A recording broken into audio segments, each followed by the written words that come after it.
Well, great, fantastic. So I think we should open our day three of Talent Tech Evolve virtual conference. I hope you've all been enjoying the first 2 days of the conference and you've had an opportunity to explore the conference, visit the exhibit hall, participate in the leaderboard, and you're still sharing your learnings and experiences, not only in the chat room, but on Twitter as well.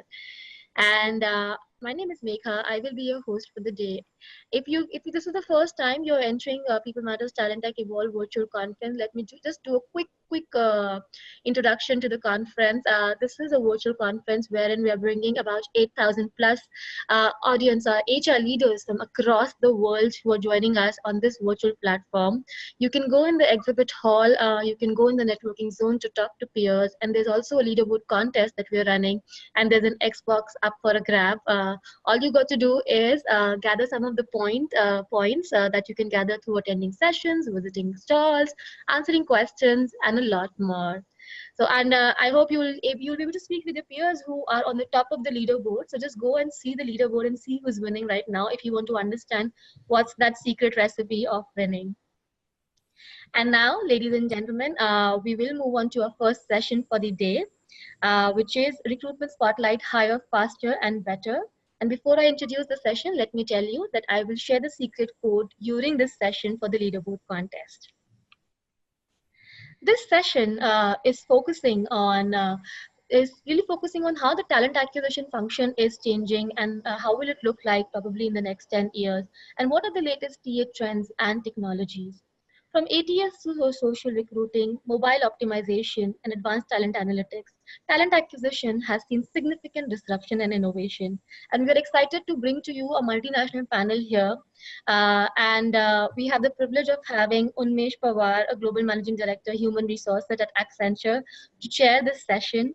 Unmesh brings 25 years of experience and is the global HR head for Accenture's product operating group.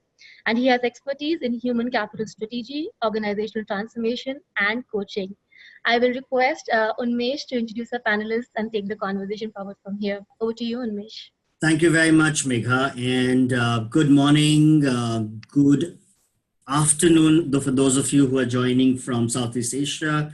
And it's truly a privilege today to be with all of you on this webinar session that we are doing, webinar conference that we are doing.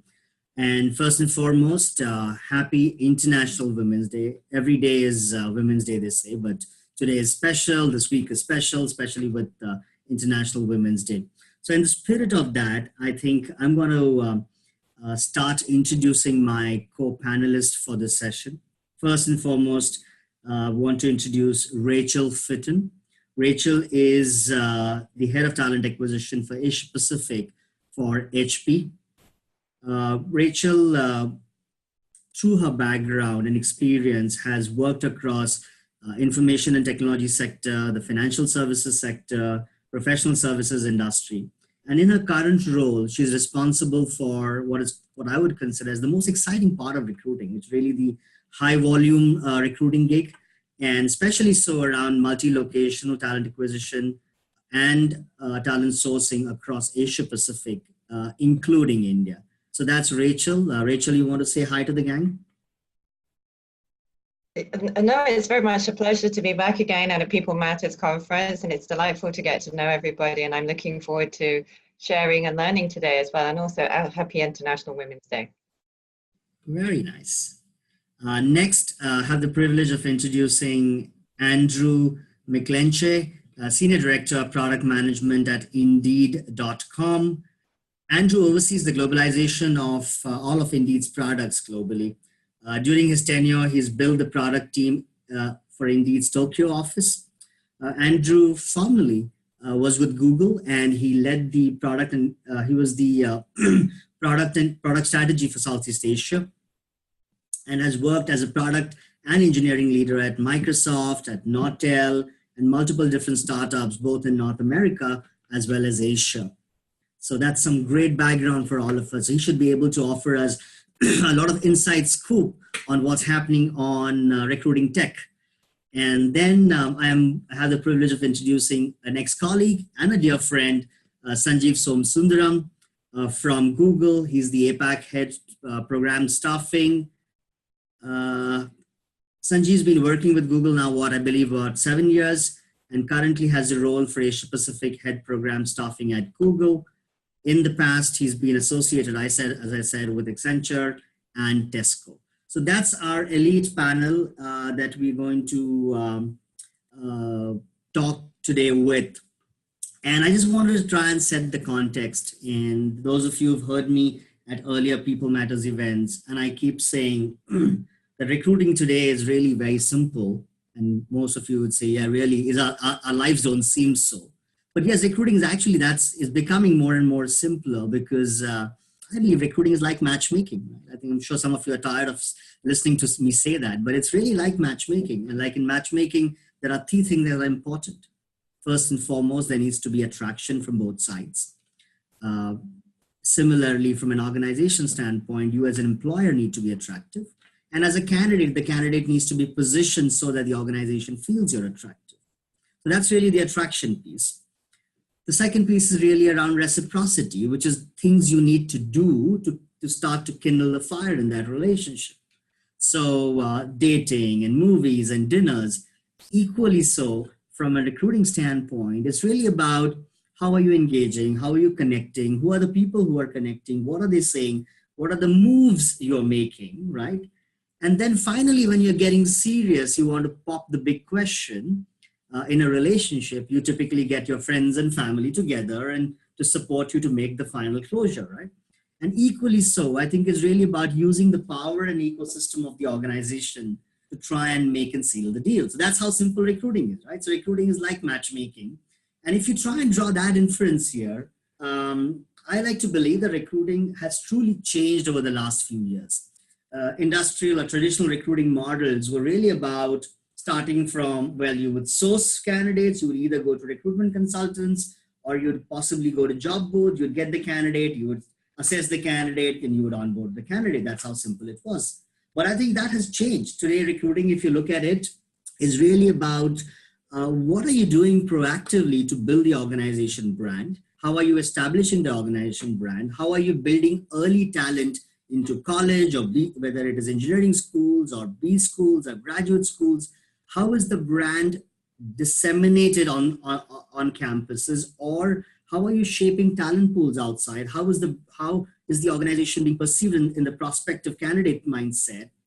What are you doing regarding that? How are you keeping that candidate talent pools warm? And what measures are you then doing afterwards to engage with them in the selection processes? And today we've been privileged with technology to be able to connect with our candidates differently, as also be able to engage with them differently and assess them differently, right? I think the jobs of recruiters today is becoming far more challenging, yet exciting, because tech is enabling you to focus on doing the real stuff, which is engaging with candidates, assessing candidates, helping navigate candidates to the right place in the organization, and working and partnering with your hiring managers. So I think the space in recruiting is really changing. It's an exciting time to be in recruiting with all that's happening on the macroeconomic stage.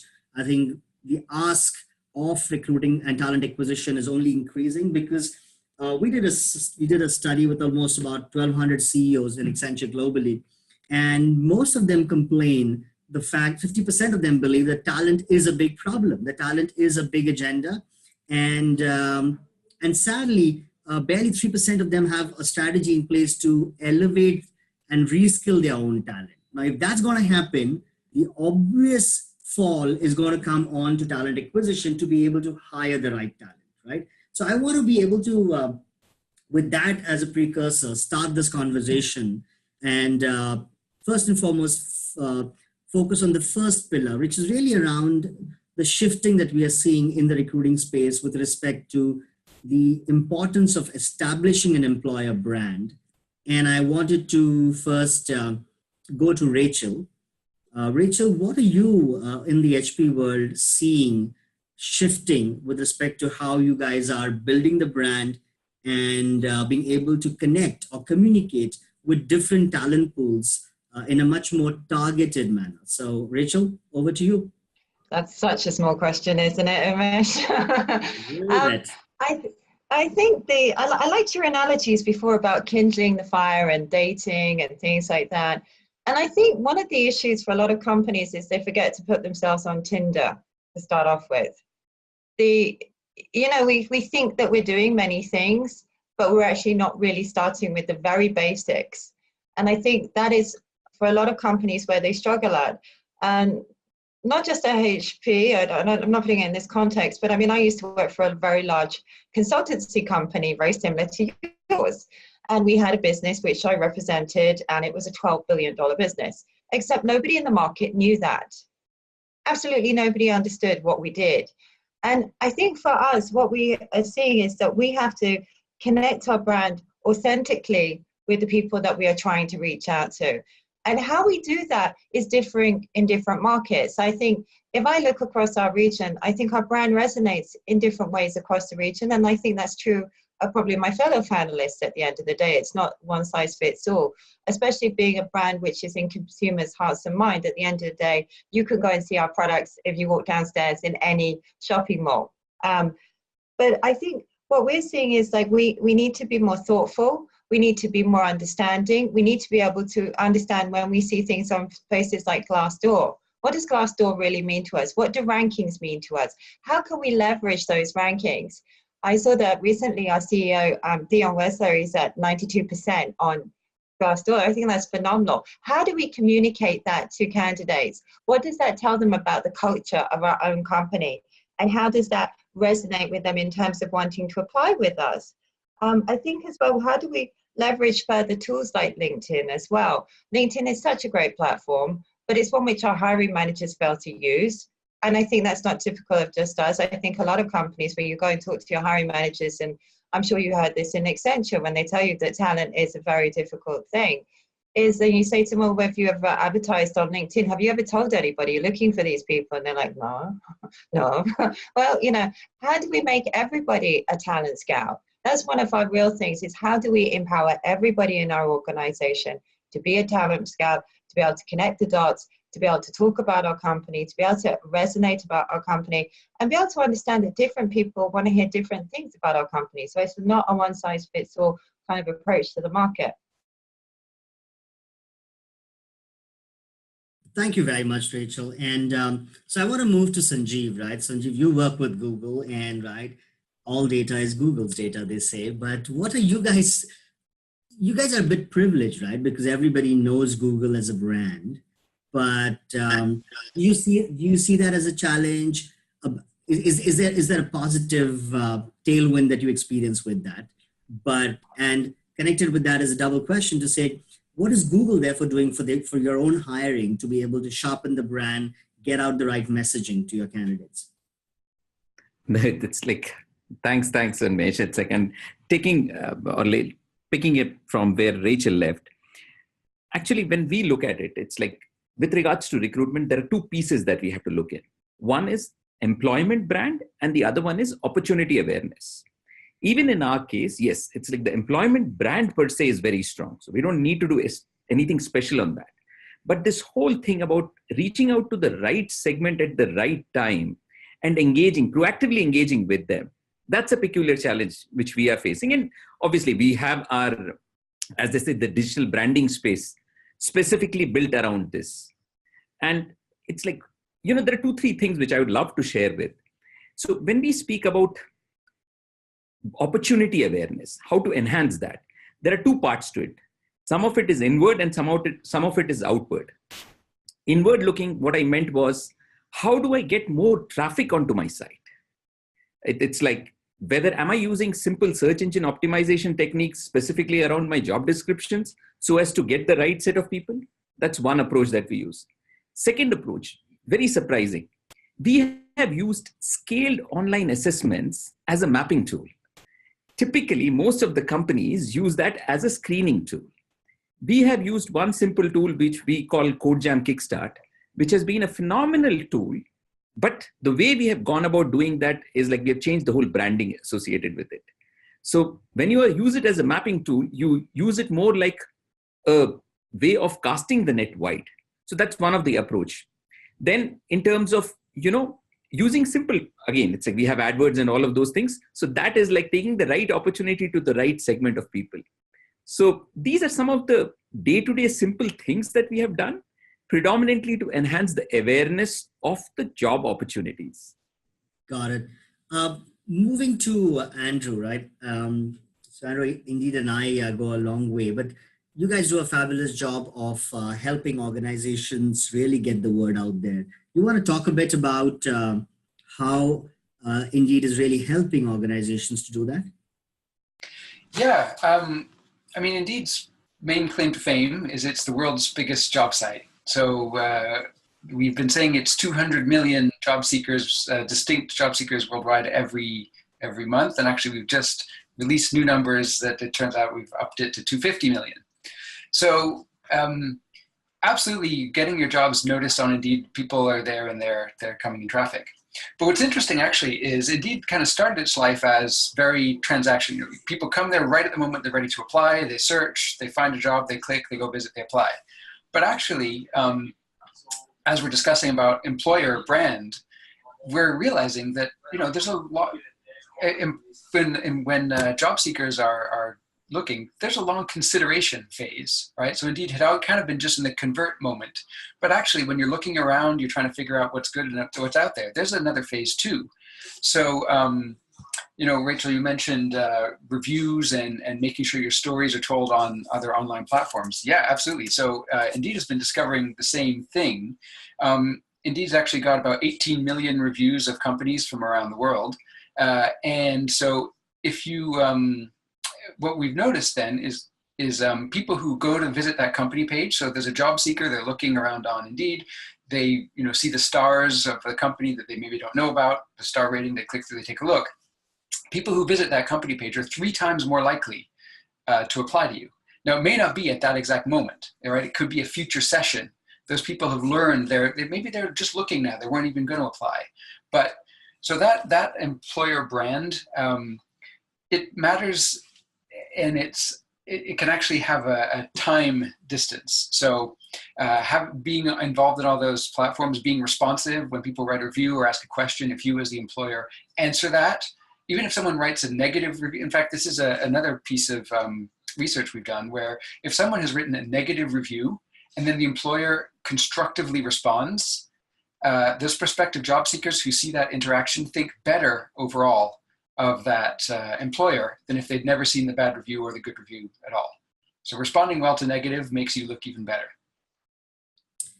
You know, Unmesh, I just wanted to add one more piece to it.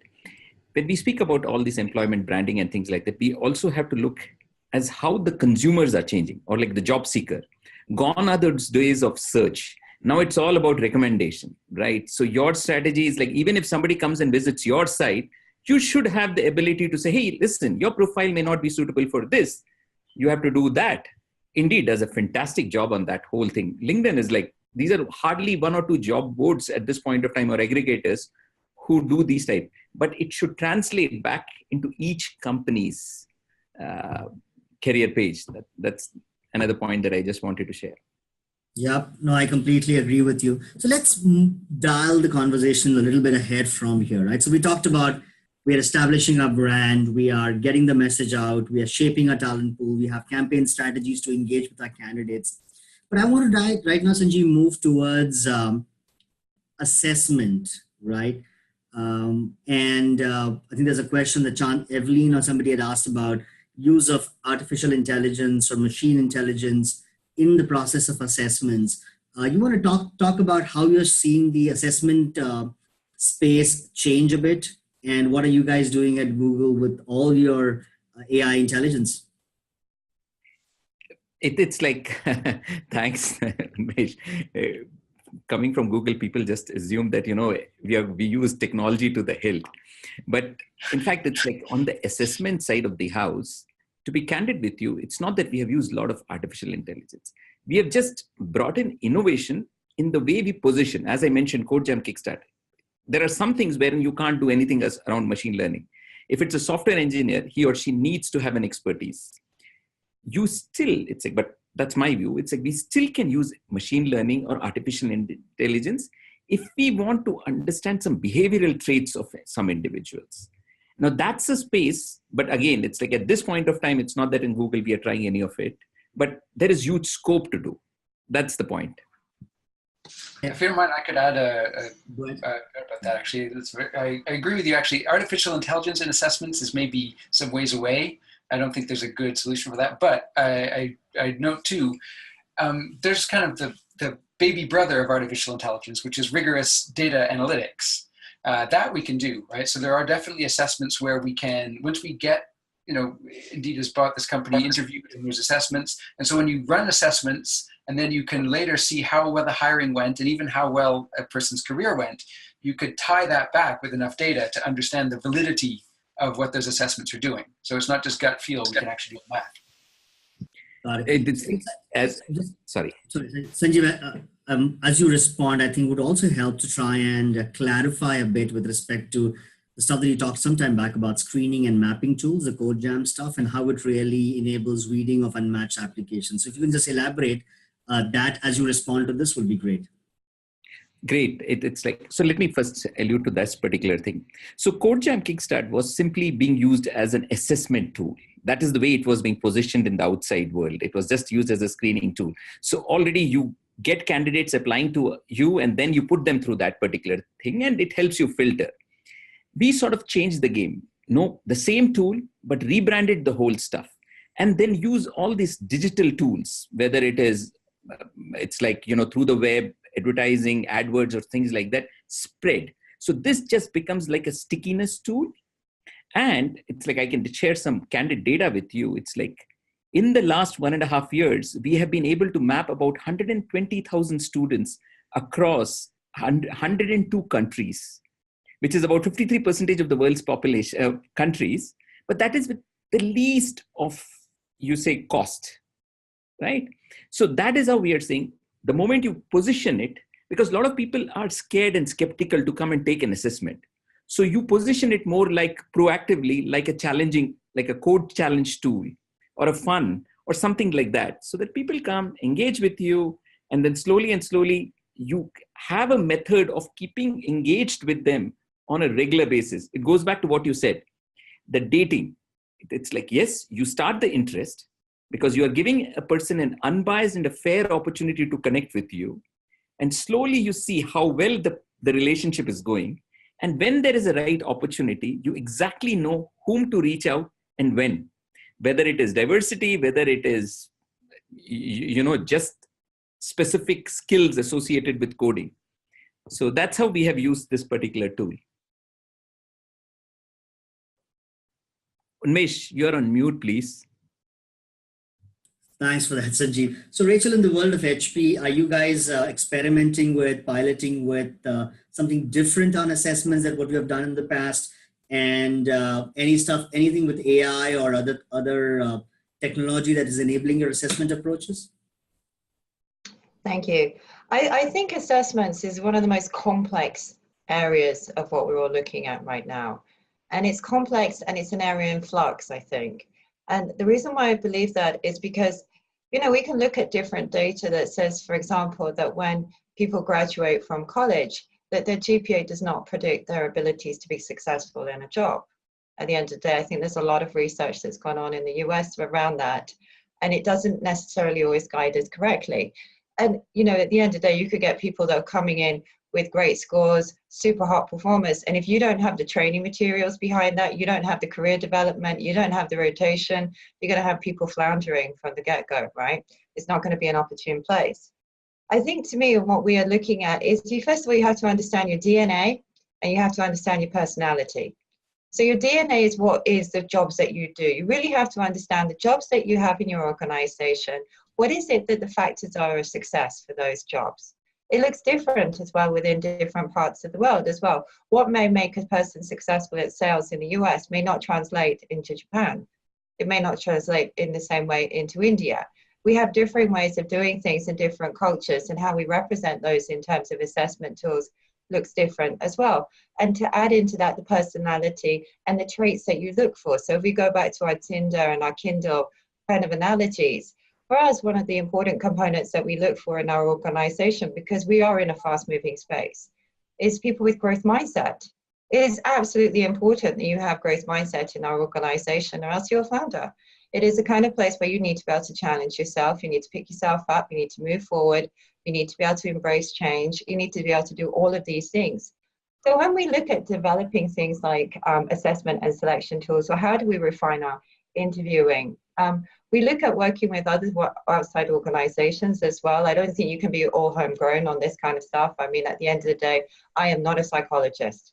I'm really good at finding candidates. I'm good at giving presentations. I'm great at rolling a team along. I am not a trained psychologist, and very few recruiters are. So we need to use tools from other organizations. We need to partner with other groups to better understand what is success.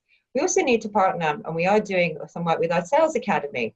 So if we understand more about people who are successful in terms of selling with us, that means that we can use that data. So we're doing a pilot at the moment, looking at what looks like success for us, so that we can then feed that back into developing a pattern of what do we need to be looking for when people come in. And then separating that across different products, because at the end of the day, you may be selling printers. So let's think about it. Consumer printers, that's a short product cycle. But whereas if you're going into selling 3D printers, 3D printing is an extremely new, innovative area. And how you sell those products is extremely different to maybe selling mobile printing solutions. Do you see what I mean? So I think we have to really address the concepts that this kind of notion that a one size fits all for an organization, it doesn't work for dating. We all have different little sort of curves around us. That doesn't work. How can AI help us in terms of how does it help to bubble up talent for us?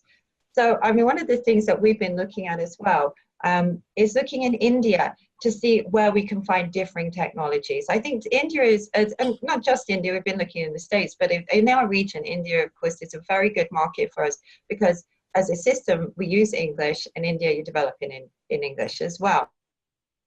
And we've seen some extremely exciting tools around using AI to go into like databases, to be able to be much more thoughtful around what is keywords, what is recognition, how can it predict whether people could be more interested in certain areas, what using at things like looking at their longevity in roles, how will that impact them if they come into us? I mean, I think it's also changing, right? At the end of the day, companies where they used to look for people who are going to be with them for 20 years, that's not necessary. You don't need to have a 20-year ride because we want people also to come back to us at the end of the day.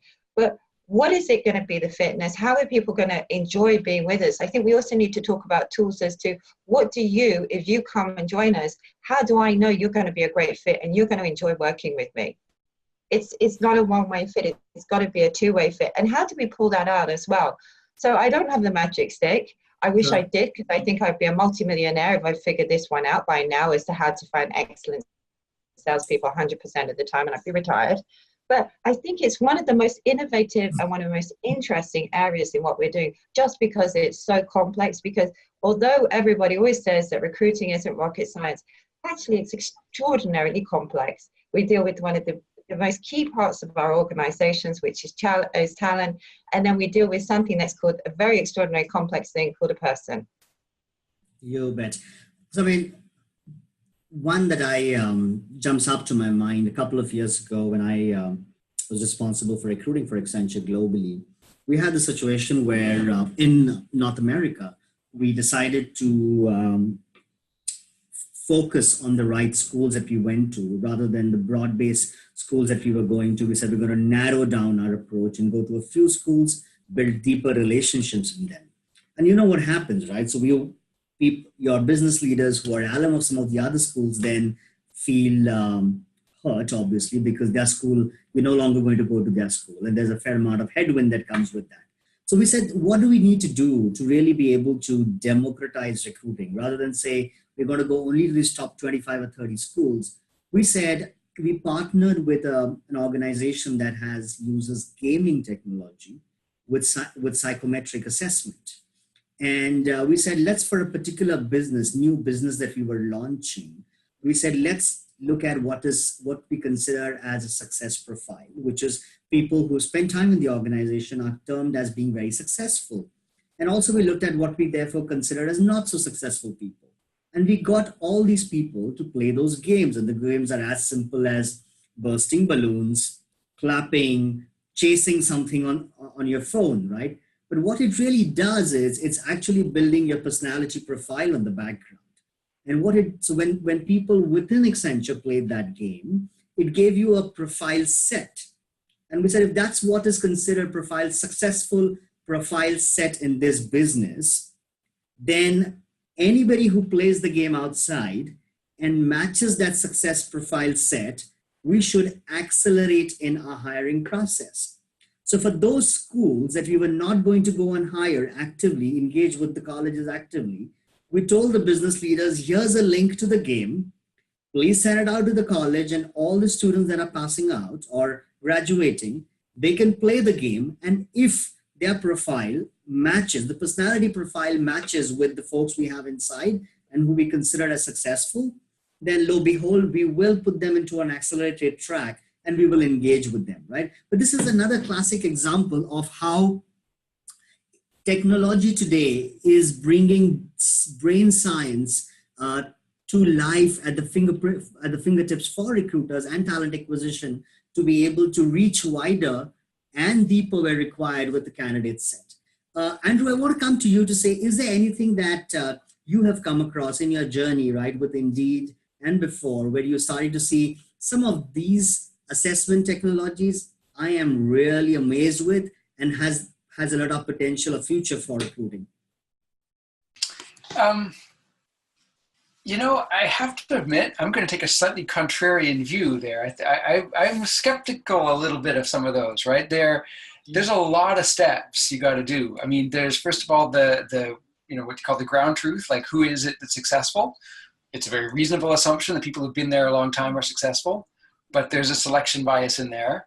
And then all the different, I kind of figure like a lot of psychometric assessments, either you believe them or you don't. And it's a very difficult bit of social science to connect these, the results, psychometric results with outcomes. Very easy to get ourselves fooled. There are some, like I know, one thing I know that is super rigorous, and actually I think this is done at Google, is where you look at interviewing, right, which is a very expensive kind of assessment, right? And there are different interview questions that people use and different interviewers. And there tends to be enough data, and especially when you've hired a person and you could ultimately follow their performance in their career, it is possible with enough data to kind of figure out which questions and which interviewers are highly predictive of success. And so I guess there are some cases where you could do that with a psychometric test as well. But I've seen more things that look good but don't necessarily hold water than things that are super solid. That's my own experience, but maybe others have different perspective. Actually, it's like, Andrew, I tend to agree with that perspective that you share. It's like, because as you rightly said, it brings in some biases. Sometimes it leads to clustering effect. At one end, we keep speaking about, right? It's like having a diverse mindset. Yeah. Now, if you actually see, it just accentuates the same thing again and again, which may be successful, but it eventually would lead to a situation. And you're right, it's like assessments and social science. And at the end of the day, human beings are so complex. So artificial intelligence has a limitation, especially on the assessment side of the house, but yes, it can be used in a lot of other places. That's my thought. I think you're very right. And I mean, that's maybe what I'm saying is if I could crack this code, or if all of us could, we'd be like off printing money. It'd be amazing, right? I think for me, what I see, and I thought your point, Unmesh, was quite interesting about what are we doing to democratize sourcing and recruiting. And I think to me, that's about how do we deliberately take ourselves into different talent pools, and how are we thoughtful and mindful about doing that. And I think, for us then, and I think Google Intel has done this for some time, I'm looking at doing it myself, is like, how do we use things like gaming competitions? How do we open up to a very big universe in terms of what does innovation look like? So for example, I did mention 3D printing, and we're a company that's is constantly innovating, like a number of companies are. We just can't stay still. That's why you need to go and check out our latest spectras. They're beautiful, by the way. But the point being is, like, where do we find the best? Where can we find the best in terms of those kind of people? What is that going to look like? Well, you're going to have to, it goes back to Tinder as well. You have to put the flag back up. You have to do things that engage people. You have to be mindful. It goes back to, and I think we probably might get there as well. You think about gender and diversity. If you're not putting yourself into the room, or you're not helping to create the room, then you're always going to be struggling, right? So you've got to kind of adopt a very different mindset. I think what a lot of us have done in the past is we've kind of sort of sheepishly followed along, said, okay, we need to do this, we need to implement this program, but we haven't gone to the real foundational issues of what's going on in our market. So what was bias? Well, if we keep on going to the same schools, we still have the same bias. So we need to change that. If we have diversity issues and we're not doing something below the working level, so before people go to work, how are we communicating? What are we engaging people? We don't solve those problems. If we, to like Andrew's point, you know, and what things I said as well, if we keep on using the same tools, but we're not really sure, are we just finding the same sort of successful people? What are we doing actually to sort of change things so we find differently successful people? And what would that look like as well? Got it. So I get what you guys are saying, right? So, well, wish we could crack the code. Each human being is special and different. But there's one thing that I think there's a commonality that we are starting to see, which is that all candidates today are experiencing or expecting a ubiquitous, a highly personalized candidate experience, right? So that's one place that there seems to be clustering of expectations. And the likes of Google and Amazon and Netflix and Uber have all kind of spoiled us in our personal lives to a degree. And therefore now we've started to expect similar experiences from organizations through the entire recruiting process. So maybe I think I want to go first back again, Rachel, to you to see what have you started to see shift within the HP world on candidate experience, and what are you guys doing differently? Are there some ideas and thoughts that others on the call can use? All right. And I think this is also a very interesting question. So I would say that candidates are hoping for a great experience. I don't think they're expecting a great experience. I think even, dare I say to, you know, if you go to any company, you will not be hired next week. It's very difficult. You know, you send in your resume, whatever else, companies go through a process. They, you know, how long does it take you sometimes to get a salary signed off? That can take you weeks, right? Back and forth, back and forth. Even if you wanted to, you know, you're not going to hold the candidate's hand for every moment of the day whilst that's happening. You may communicate it, but people still get frustrated, and it's just BAU maybe is what's happening. So I think I'm not sure they're expecting. I think they're hoping, and that's, I think, is a key differentiator here. And I think you can do different things to make that process better, obviously using AI tools and things like that. But going back to what do I do? So I looked at us and I said, well, we are a company that sells amazing products. So, for example, if we go on campus and we are not showcasing that, and we're not getting people to enjoy our products, we're not talking about our story whilst we're doing that, and we're not communicating to them, not just as candidates, but they're our consumers. At the end of the day, you know, if I go on campus, I want people to have an amazing time with our products. I want to bring with people who are from their schools that have graduated and work with us so that they can tell them about the experience that they have with us. So it resonates with them, right? So some of the things that I do differently is I also believe that talent acquisition in the future, because we are changing at the end of the day, where we were 20 years ago when I started in Hong Kong, and it's the yellow pages and dialing up people and hello, my name's Rachel. That is different now. So what do? Is I give some of our candidates, when we go on campus, I give them discount coupons. Please come and buy our products. You know, why can't we generate revenue out of TA? I don't know. I mean, maybe it works, maybe it doesn't work. I do things like I build the brand. So when I go on campus, and if you've seen us at Grace Hopper, you've seen us in Singapore and India, we take massive now. We used to go when it was really quiet. We'd have these blue screens, you know, a little bit of this and that. No, not anymore. You know, we work with all aspects of our business. So TA never used to go out to like the sales team, to the marketing team, to all that kind of functions, and bring that brand together so that when you're on campus, you look like who you are. Do you know what I mean? And I think we've got to kind of change things up. So my expectation is now out of it that when people meet us, is they have a much more positive experience. They see who we are, they're engaged by who we are, and we put a lot more thought and time and effort into this. And it's funny when I go around every time at these events, I go and look at everybody else's booths because I'm a bit competitive. And I want to kind of see where is the innovation, what looks different, how can we do different things, and how do we disrupt other companies in terms of what we do. Got it. Sanjeev, coming to you with, so I think I remember my one example that comes to my mind is with the concept of attraction.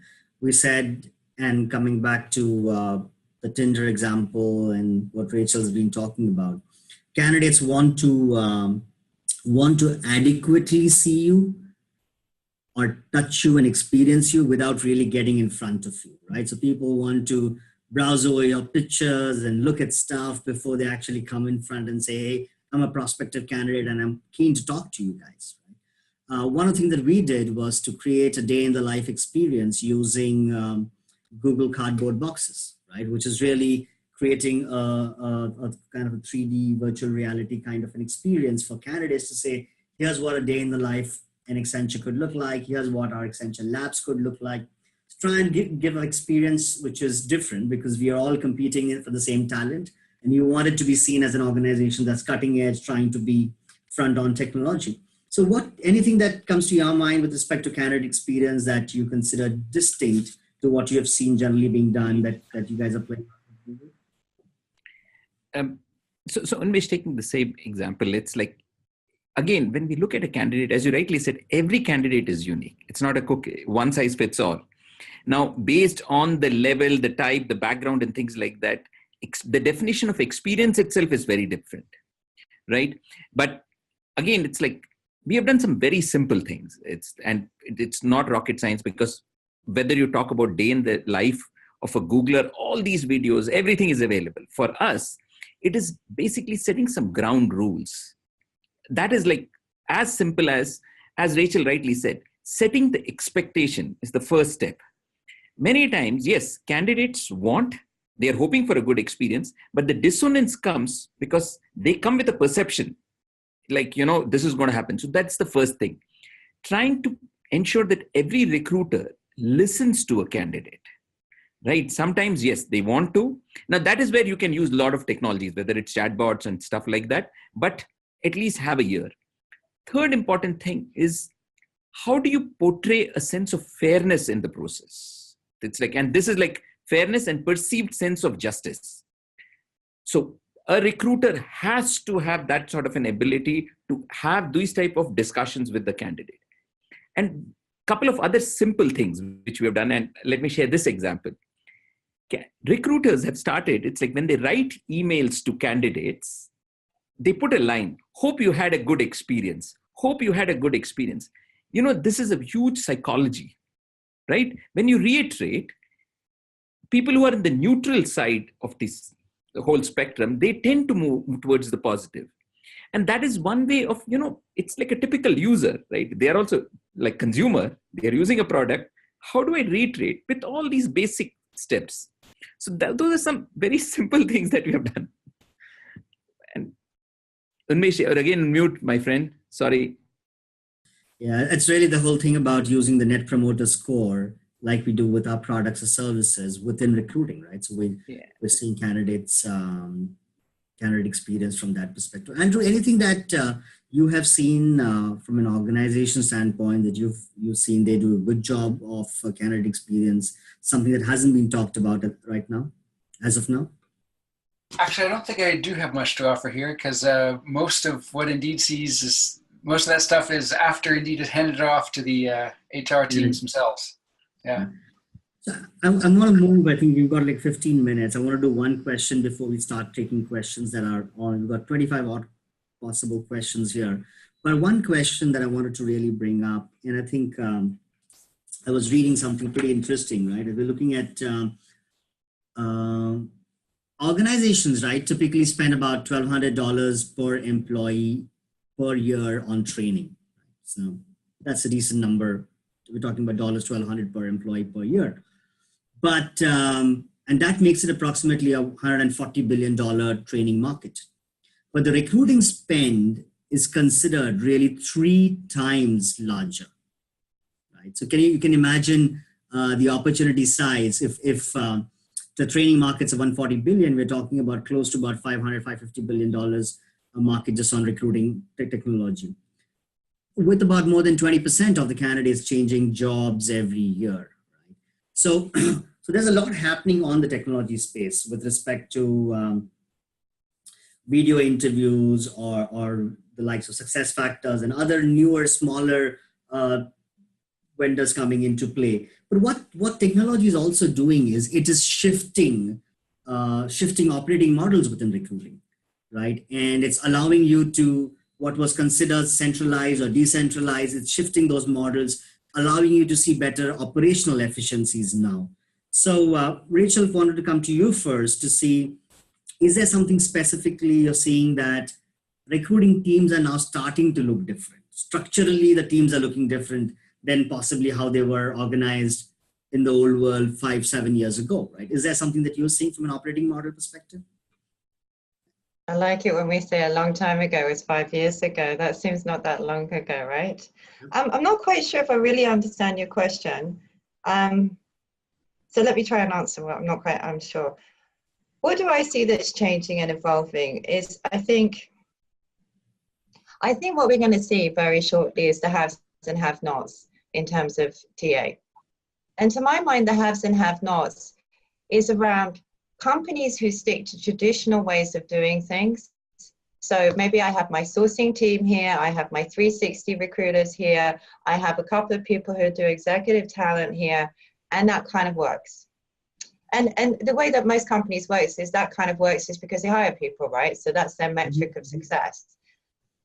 The next sort of levels of how you go from there are actually very challenging, I think, for a lot of organizations, because that takes a real kind of different shift of mindsets in terms of like, what is my technology platforms? So a lot of us use very complex technology platforms where we're trying to integrate further. So then how does that push in? Because we don't want recruiters to have 6 different softwares that they're going to use to go and get into different tools, right? You have to kind of create a very seamless functionality system for recruiters to be able to use so it's operational and it operationalizes itself very quickly. So what I kind of see myself is like, in 5 years' time, if you don't understand AI, if you don't spend money on technology, if you don't get your executives listening to you about the importance of doing things differently, you will just be still placing people.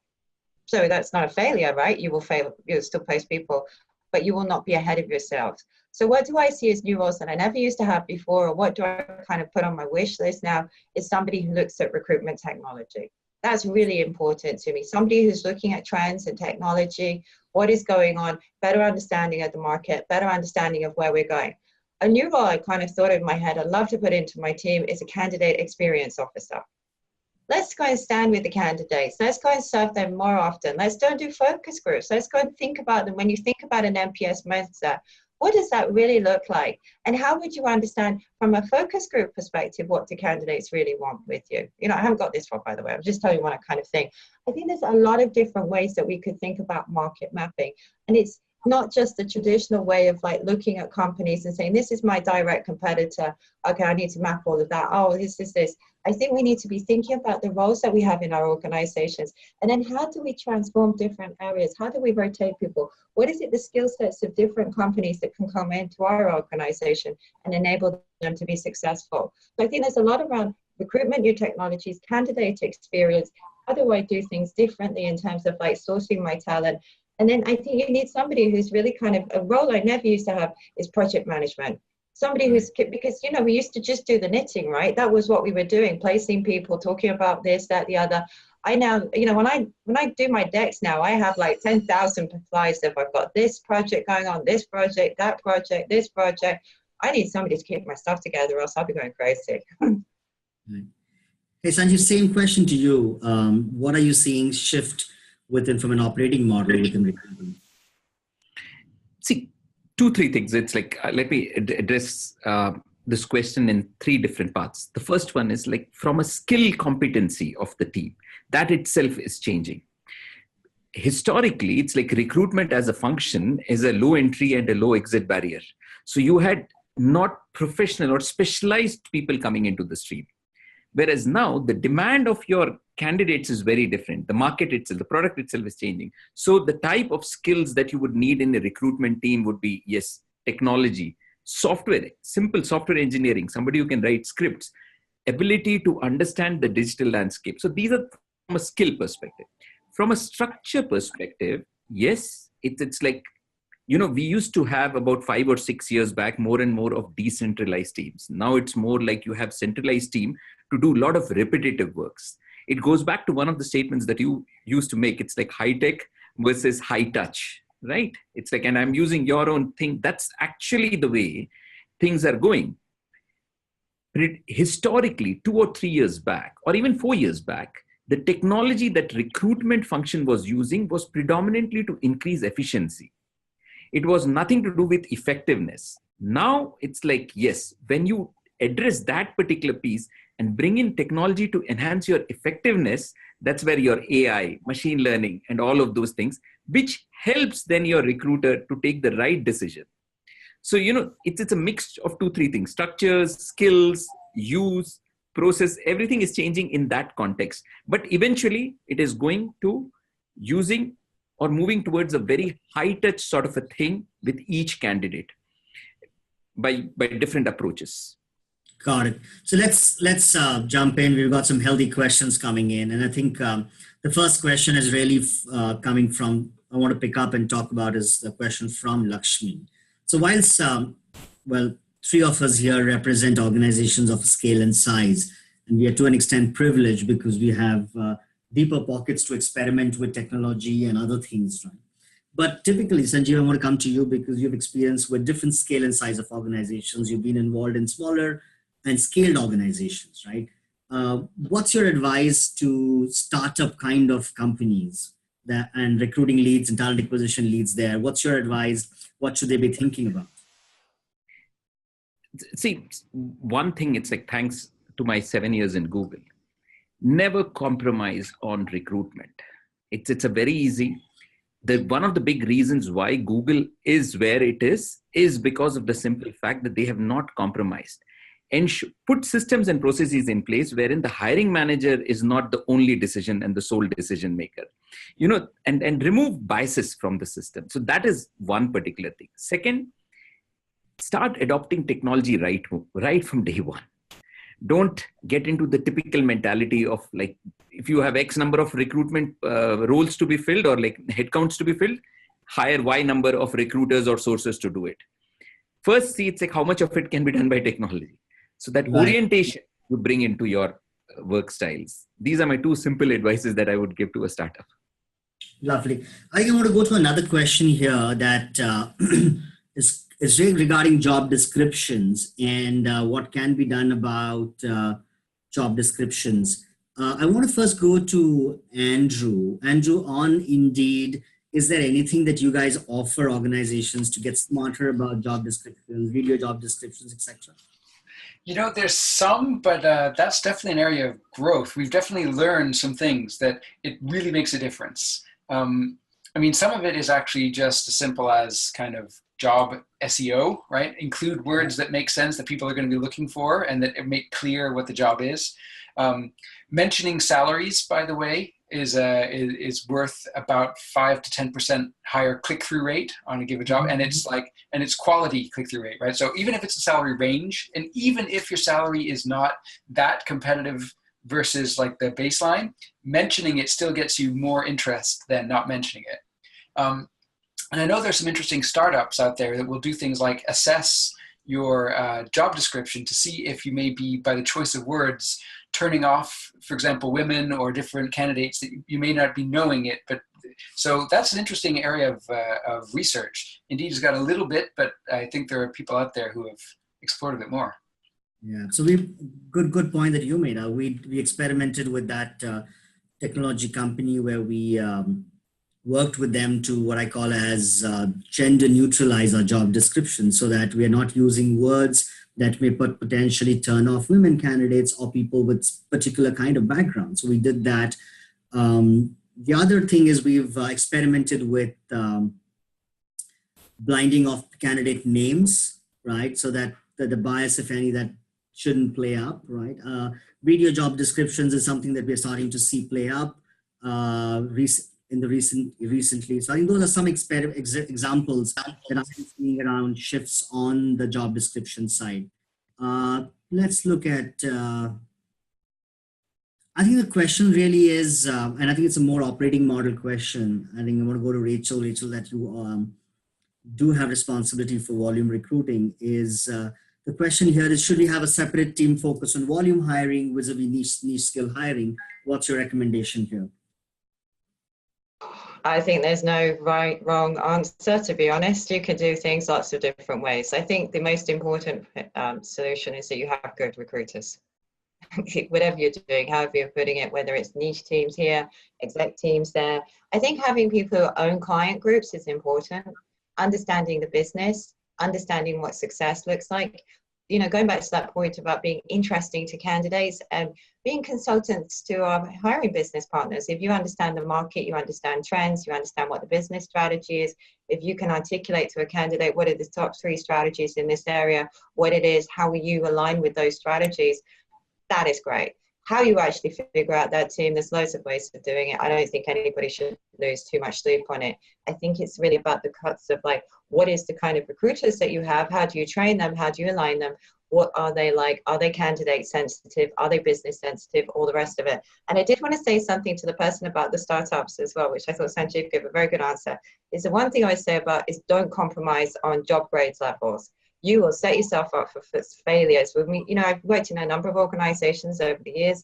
One thing I would say is like, it's very easy to overhire people when you're a startup, and then it's very difficult to unpick it later. And I think getting that kind of like the right org is really, really, really important. Right. So Ravi, I'm going to go to your question next, which is really on in this era of technology where organizations are relying more and more on tech in every function within HR. How can we make sure that human aspect is also there, and what should we do for the optimum balance? And I think my co-panelists have done a fabulous job of kind of highlighting that, right? I think the way I look at this is you need to relentlessly focus on your business outcomes, and coming out of your business outcomes is what are the candidate experience outcomes that you have. And the best way to articulate candidate experience outcomes is, I'm hoping that HR teams and HR organizations are getting more and more educated and familiar with design thinking. You really then need to spend time creating the persona or the archetype of people that you consider are going to be successful in this business of yours. When you define the archetype or persona, then it's really about saying, who are the people, where are they, what excites them, what makes them happy, what are they engaging, what do they learn, what do they see. Once you define that archetype, then you define the employee candidate experience around it, right? And when you define that candidate experience, what you need to figure out is where should you use technology so that it frees up your recruiter capacity, so that the recruiter can create that phenomenal experience that Sanjeev's been talking about, saying, how was your experience? Are you really relentlessly being a candidate agent, pretty much like a sports agent, right? The only job of a sports agent is to ensure that his ward or his star that he's managing gets to the right place, is making the moolah that he is, and is getting the right experience. That's what I believe candidate agents, i.e. recruiters of the future, need to be really doing. So our focus needs to be on high touch, high experience to be able to distinguish that employer brand and using technology to free up the time that is required. So hopefully with that, we are almost on the hour. We have a lot of questions out here that are potentially unanswered. My request is we will attempt to try and respond to them offline, but you could reach out to me on UPIAM. It's UP, it's Unmesh Pawar, and IAM, UPIAM on Twitter. So you could catch me on Twitter with the hashtag, and I'll try and respond as much as I can through my transit time, as well as Sanjeev, Andrew, and Rachel. You could catch them online on Twitter, and they will try and respond to as many questions. I truly feel privileged to have had the opportunity to share this great conversation. There's a fair amount of learning for me personally. But more than that, it's also the network. My submission to all of you is we all feel gratitude towards People Matters for creating the platform. Use the network, stay engaged, and feel free to reach us out on social media, and we'll try and respond to any queries or any counsel or mentor that we have to you. And if there's any smart ideas around recruiting that you guys have been thinking about, well, we could always use it, right, and shape something out of it. On that note, Sanjeev, Andrew, Rachel, and Team People Matters, thank you. A fabulous day to all of you ahead. Have a fabulous Thursday and weekend that's coming out soon. Thank Thank you. you Thank you very so much. much, Unmesh. Thank you, Thank you. Sanjeev. Thank you, Rachel. Thank you, Andrew. And yeah, as I say, same thing. Had it been a physical conference, I would have said, let's have a huge round of applause for the panelists. But thank you so much. And with that, ladies and gentlemen, like Unmesh said, we come to the end of this panel. And before we close this session, let me share the secret code for this session for your leaderboard contest. The code is TA Trends 16. I will just repeat. It is hashtag TATRENDS 16. So don't forget to key in this code and strengthen your position on the leaderboard. And do tune in for our next session, which is a conversation with the group CHRO of Singtel, which is Singapore's largest telecom service provider, Eileen Tan. So please do join us in 20 minutes for our next session. Till then, I hope to see you all in the networking zone, and let's get the conversation to the networking zone from here. Thank you, everyone. Thank you to all our panelists, and have a great day ahead. Bye, Bye everybody. bye.